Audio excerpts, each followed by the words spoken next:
If I were to put you guys on right now to 10 fun 2023 designer fragrances, what fragrances would I put you on to? Which ones would I say, yo, run to the department store, test this out, spray it 48 times before you go to the Gap and Old Navy to buy your favorite pair of jeans that are worn out and burned off in the middle of the thigh with that little tear because your thighs rub together? Look at this enormous fat guy. Is that only me? So I've compiled a very specific, dedicated list. I mean, with the utmost AI technology, thought process, and Harvard collegiate level analysis to put you guys on to the most fun and sexy designer fragrances in my stash for 2023 currently, because the year's not over and they're probably gonna drop another 50. Let's roll my fucking music so I can put you on to 10 sexy and super fun designer fragrances. We're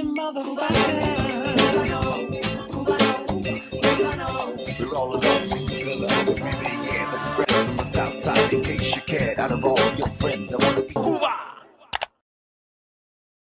Blessed morning, my beautiful peoples. You know who it is. It's the handsome C to you to the B to the A. I'm feeling confident. I'm feeling sexy. I'm hungover. I've been on this bourbon kick lately. Shout out to Buffalo Trace. I've been rocking it. Like, I'm a ginger ale and whiskey type dude, but lately I've been on bourbon and the rocks. Like, who am I? The age is finally kicking in. There is no darkness in my beard whatsoever. Darkness, everybody! But I'm still a sexy mother. So I'm putting you on to 10 sexy designer fragrances, very attainable. Are any of these like hard to get? Absolutely not. So the first fragrance that I'm gonna pick has been maybe the most surprising for 2023. One that I never thought I would really enjoy, and one that I never thought would get the compliment factor that it does, and that's Prada Luna Rosa Black. I mean, never, ever in my wildest dreams did I think that this fun, sexy scent profile, this date night bomb, this lady's magnet of a fragrance would be like in the rotation as fun and sexy for me. I literally have like zero interest in the Prada Luna Rosa line. I like the carbon one, but this one just pretty much supersedes the ones that I have smelled. Maybe there's a ton others in this lineup that are as good or maybe better, but I doubt it. This one was just an amazing surprise, and this is what was recommended by the girls in Fragcom when doing my homework. So if the girls in Fragcom, a bunch of sexy snitches, think that this is sexy, my shorty was tolerable with this fragrance, a bunch of other dudes who I don't care if they think I'm sexy or not, because even if they say they don't, lying. Probably cut a hole in it and fuck it. Everybody's been finding this joint to be a hit, so I had to put this in the designer list for fun and sexy. Next one. This should be on like every designer list. That's Mason Martin Margiela's Jazz Club. There's nothing about this scent profile that isn't sexy. Smoky, delicious, sweet, mass appealing, going out, date night. I mean, one of my favorite, correction, let me scratch that. My favorites in the Mason Martin Margiela line, this is absolutely ridiculous. Smoky, cigar tobacco-ish, boozy, fire. I mean, so fire in fact that it's been a minute since I've worn this joint, because this is actually my first purchased bottle out of at least fucking 10 decants. Bro, the tobacco right now feels like a freshly broken Dutch. Sweet, peppery, smoky, boozy, just masculinity at its finest. You can't say that this shit ain't fun and sexy. Next one. This is a new acquisition in my collection, and man, did I enjoy this joint. Givenchy Society? Wow. Like a super fun, no projection, no longevity. This shit is so faint and such a skin scent that you have to spray it at least 27 times to get any balls out of this fragrance, at least out of my skin. But it was an amazingly fun, vetiver-ish, very inviting and kind of invigorating scent profile. That woody Palo Santo with that slight vanilla. So fun. Yeah, absolutely. I don't regret. Sometimes I like to revisit, like when I re-smell it after going through the whole video process to like, yeah, am I confident about 100% confident about this shit? I'm also confident that it doesn't have crazy projection or performance, but I don't need a fragrance to last 7 to 8 weeks on my skin. There's no problem with reapplying or overly spraying or just spraying on your clothes and letting it linger. It's such a non-offensive, nice, smoky Palo Santo scent profile. Givenchy Society, definitely fun and sexy. Next one. This is an F-boy fragrance. When it does good on my skin, it does good on my skin. Super fun, super playful. I understand why these young Thundercats with their modified Civics or Acura TLs with 22s on it completely drop to the floor until they destroy their undercarriage, have it in the armrest holder or the glove box. Because Gucci Guilty Pour Homme Parfum works. It has that mass appeal fuckboy kind of energy. This is definitely like that Baja Banti, like I'm gonna tickle your asshole in the middle of the night after we do a couple of shots, but it will 100% be consensual. It's gin, it's boozy, it's lavender, it's fun, it's very refreshing. It has a little bit of a tart citrus kind of opening, but it has a lot of mass appeal. It has a lot of youthful vibes and energy about it, but isn't thrown off by somebody of my age. A senior citizen self can pull this type of piece off. And let's be clear, me pulling this young energy looking like myself, shorties are into the salt and pepper vibe. So if my wife decides to leave me tomorrow, I am pulling the next one. And as soon as I say anything about my wife leaving, a head pops up into the studio. The next fragrance that I have selected was Love at First Sniff, Roberto Cavalli Womo Golden Anniversary.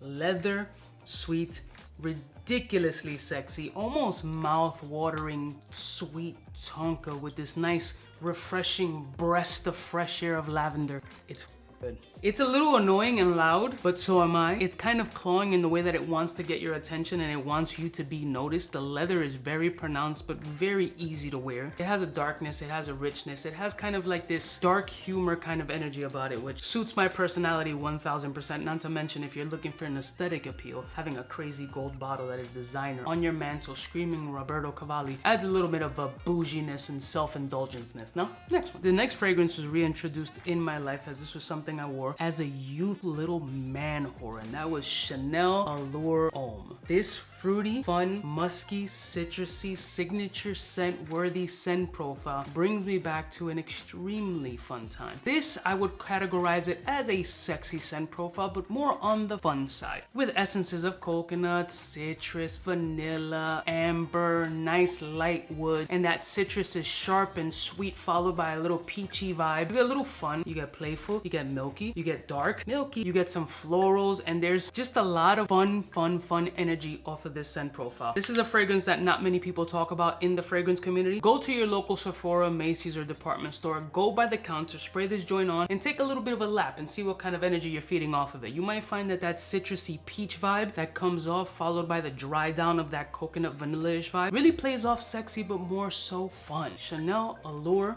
Homme, super fun. Next one. I'm still surprised about how much I've been enjoying this fragrance. I am surprised there's a little bit of a dent in it, but Phantom by Paco Rabanne, that Parfum version, what? It's the rhubarb. Rhubarb note is a real funky note. I think it's gonna be the 2023 note of indulgence. There's something about it that other perfumers are starting to pick up that really just speaks to my skin chemistry. This plays incredibly beautiful off the skin. Yeah, it's a little fun, playful bottle, kind of childish, I understand. The matte blackness, better than the original Phantom, adds a little bit more of a discretionary type thing on your mantle. So if you're headboard breaking some chick doggy style and she's looking at the little toy robot on your counter, it doesn't look too childish. Unless she was like your babysitter back in the day and she's like fulfilling this real kinky, weird fantasy. I miss Parker. Oof. Cardamom rhubarb is the name of the game, but it has some sexy maturity about this joint, which is crazy because the bottle doesn't reflect that, but the scent profile absolutely does. Very fun, very sexy, super wearable, very surprising scent. Very surprising. I definitely had to put it in that list. Next one. You had to put the Pepper Beast up in here, Spice Bomb Infrared.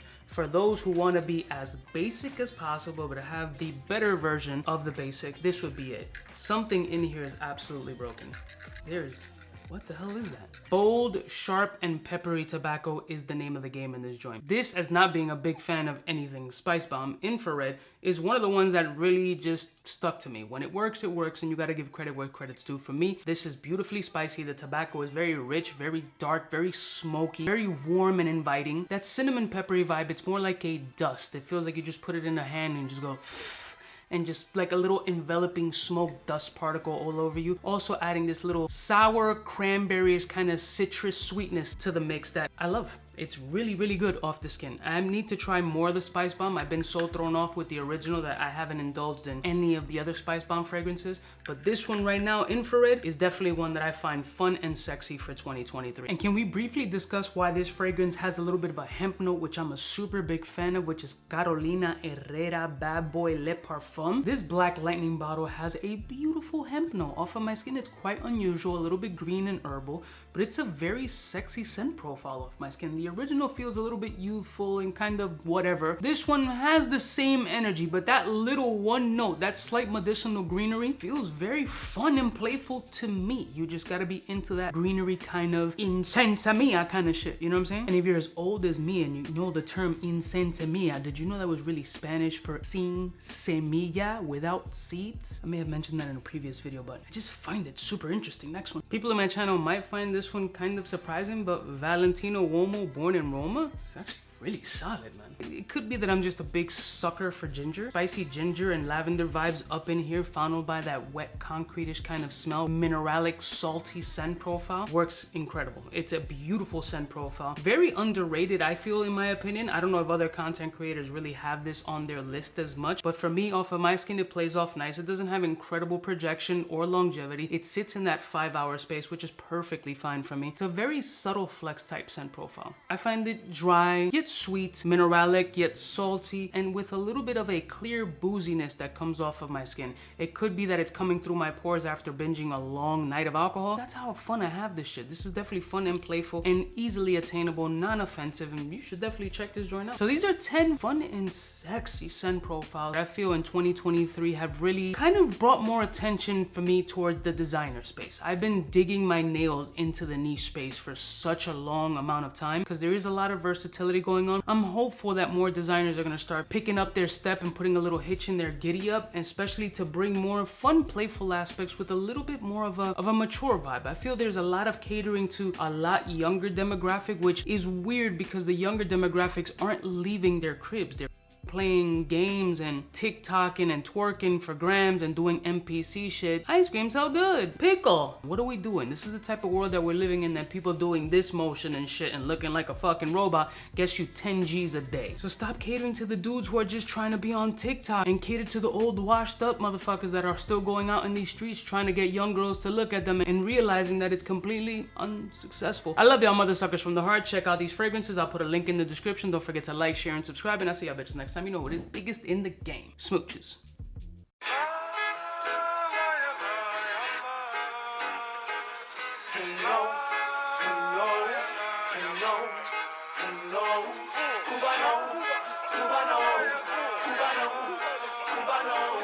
What's fresh? Who's best? Wanna know who's gonna pass the test? Cuba. For the fly gun holder, money folder, Motorola start tack when it's time to call back. For the rough, rugged, and raw way, this nigga Jay, it's a game, but he don't play. Hey, for all the chicks that got dead in the penthouse suite on top of my mom's crib. It's nonsense you never get in. It's nonsense that you would think that you would.